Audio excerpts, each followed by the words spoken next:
flight attendant thought she could get away with kicking a black cop off the plane. She was dead wrong. The airport was packed, just like any other Friday evening.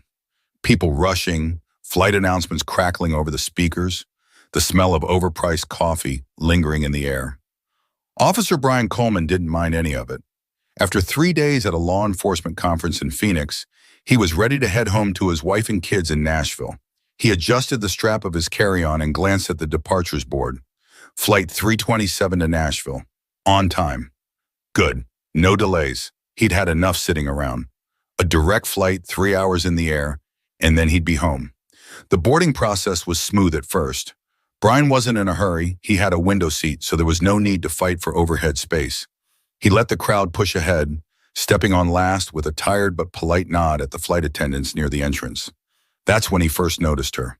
A blonde woman in her late 40s, uniform pressed, name tag pinned neatly over her chest. Karen Whitmore, lead flight attendant. She gave a half smile to the passenger in front of him, but barely glanced in his direction as he passed. No greeting, no acknowledgement. Small thing, not worth thinking about. Brian made his way to row 14, seat A, tucked near the window. A middle-aged man in a business suit sat in the aisle seat, tapping furiously on his phone. The middle seat was empty, for now. He exhaled as he slid his bag under the seat. Home was so close. The other passengers filed in, the usual airport chaos slowly settling as people buckled in, adjusted their carry-ons, and fought over armrests. The middle seat next to Brian was eventually taken by a young woman, maybe in her 20s, oversized headphones already on, fully checked out from the world. Then came the flight attendants with their routine checks. Brian barely looked up until Karen Whitmore's voice cut through the hum of passengers settling in. "Sir, your bag needs to be fully under the seat."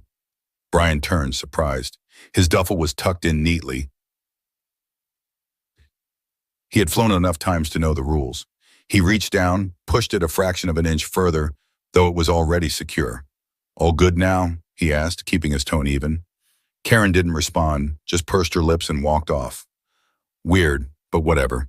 A few minutes later, another flight attendant, a younger brunette named Tessa, came through with the pre-flight drink service. "Would you like anything to drink before takeoff?" she asked, offering a warm smile. "Just water, thanks," Brian said. She handed him a small bottle, moving down the aisle. But as Brian unscrewed the cap, he noticed something. The man in the aisle seat had been offered a choice, a full tray of options. So had the woman next to him. But he hadn't. He let it slide. Maybe it was a mistake. Maybe she'd run out. No point jumping to conclusions. But as the plane doors closed and the final announcements played, a quiet tension sat in his chest. Something about this flight felt off. The last thing he expected was for it to get much worse. But just as he started to relax, the real trouble was about to begin. The plane rumbled down the runway, engines roaring as it lifted off into the night sky. Brian leaned back in his seat, exhaling slowly. Home was just a few hours away. That's all he needed to focus on.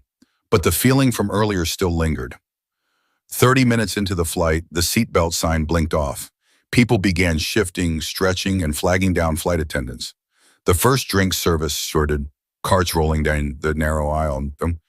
Karen Whitmore was in charge of his row. She moved smoothly, chatting with passengers, handing out sodas, juice, tiny bottles of liquor. But when she reached Brian's seat, her expression hardened, like he was a problem before he even spoke. "What can I get you?" she asked, voice clipped. Brian was about to ask for ginger ale when the businessman next to him cut in first. "Scotch, neat." Karen's demeanor instantly shifted. She smiled, making a light joke about turbulence and strong drinks as she handed him a miniature bottle and a cup. Then she turned back to Brian, face neutral again, almost impatient. "Just a ginger ale, thanks," he said.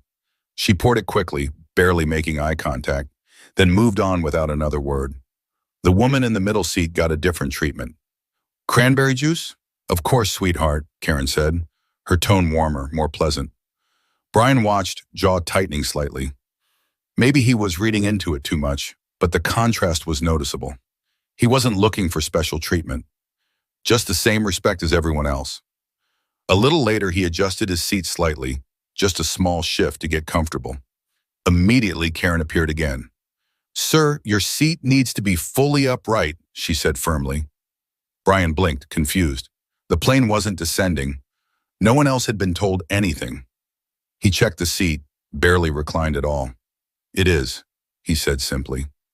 She sighed dramatically, placing a hand on the seat and shoving it forward an inch.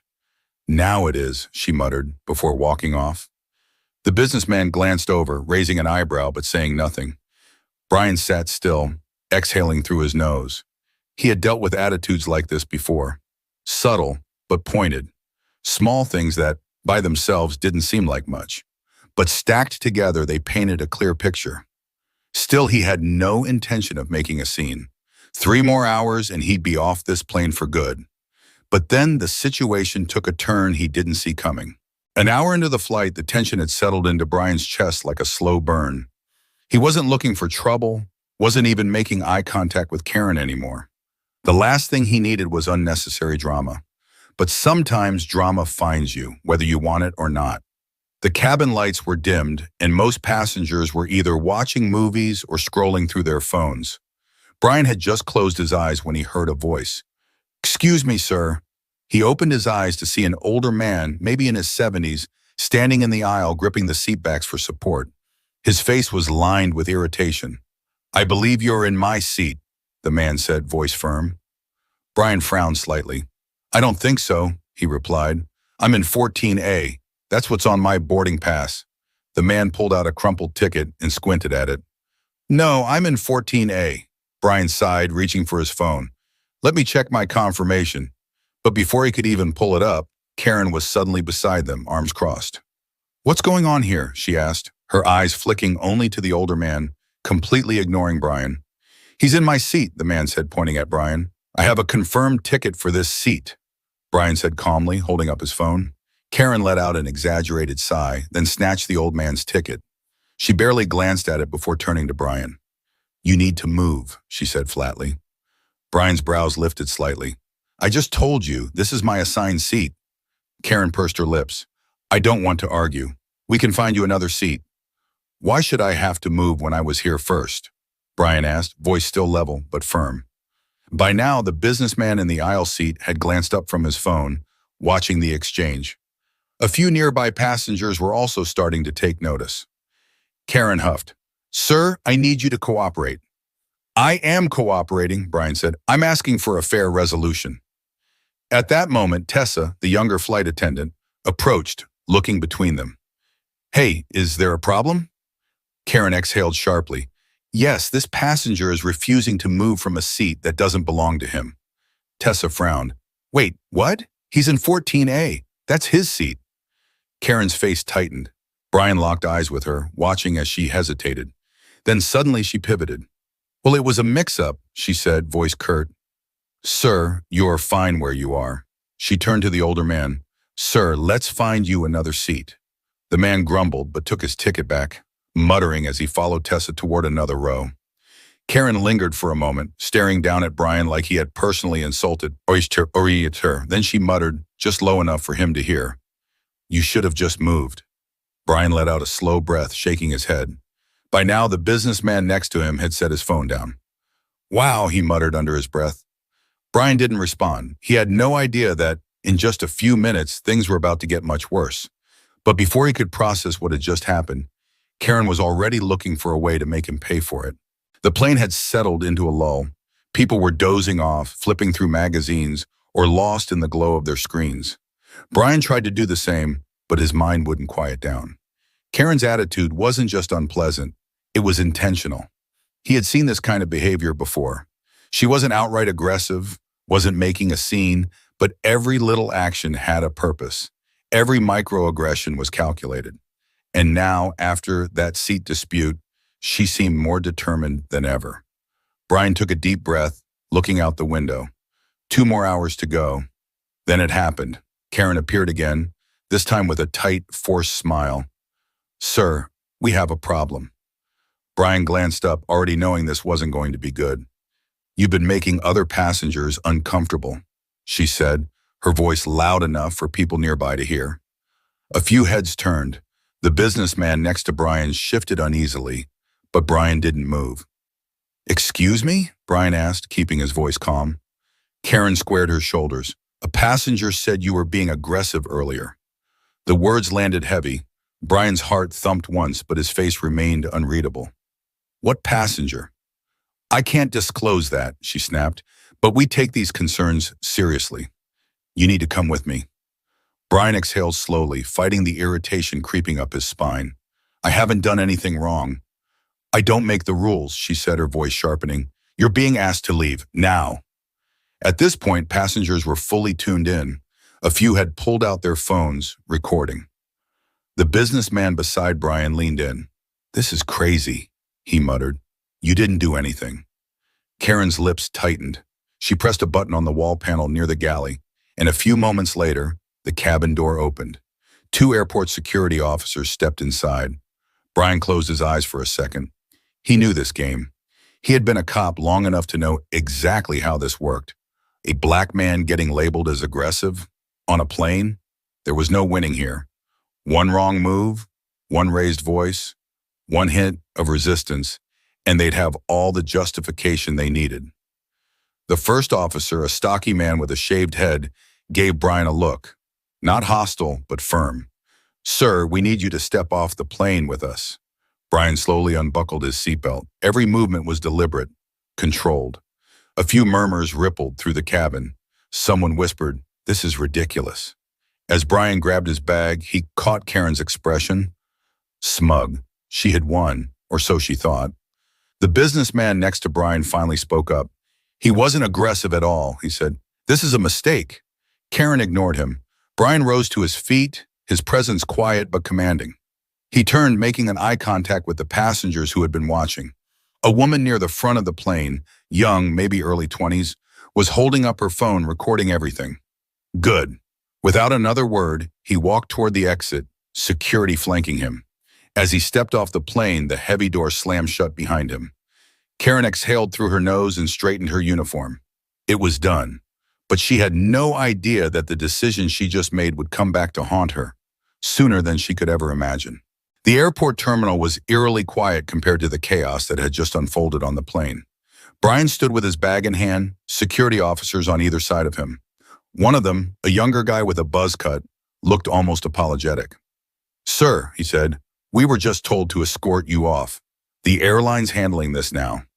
Brian nodded slowly. He wasn't surprised. A few moments later, a manager from the airline, Robert Hensley, according to his badge, hurried over, for phone in hand, a deep frown on his face. Officer Coleman? He asked cautiously. Brian nodded. The man sighed. Look, we're reviewing the situation, but... He glanced down at his phone screen, his expression tightening. Brian could already guess what was happening. The videos. Social media moved faster than any corporate bureaucracy ever could. Sir, multiple passengers recorded the incident. It's already online, the manager admitted, rubbing his temple. It doesn't look good for us. Brian let out a quiet breath. He wasn't angry, he was just tired. Meanwhile, back on the plane, Karen had finally relaxed. The problem was gone. The flight was peaceful again. Until she heard the whispering. Passengers were showing each other their phones, eyes flicking toward her. The businessman in 14C was watching her closely, jaw set in quiet disgust. Then a notification pinged on her work tablet. A message from corporate. Urgent. Incident review in progress. Her stomach flipped. A voice crackled over the intercom. Miss Whitmore, the captain would like a word with you in the cockpit. She swallowed hard, suddenly feeling very, very warm. Back at the gate, Robert's phone buzzed. He glanced at it, then looked at Brian with a tight expression. Sir, I need to speak with you privately. Brian tilted his head. Why?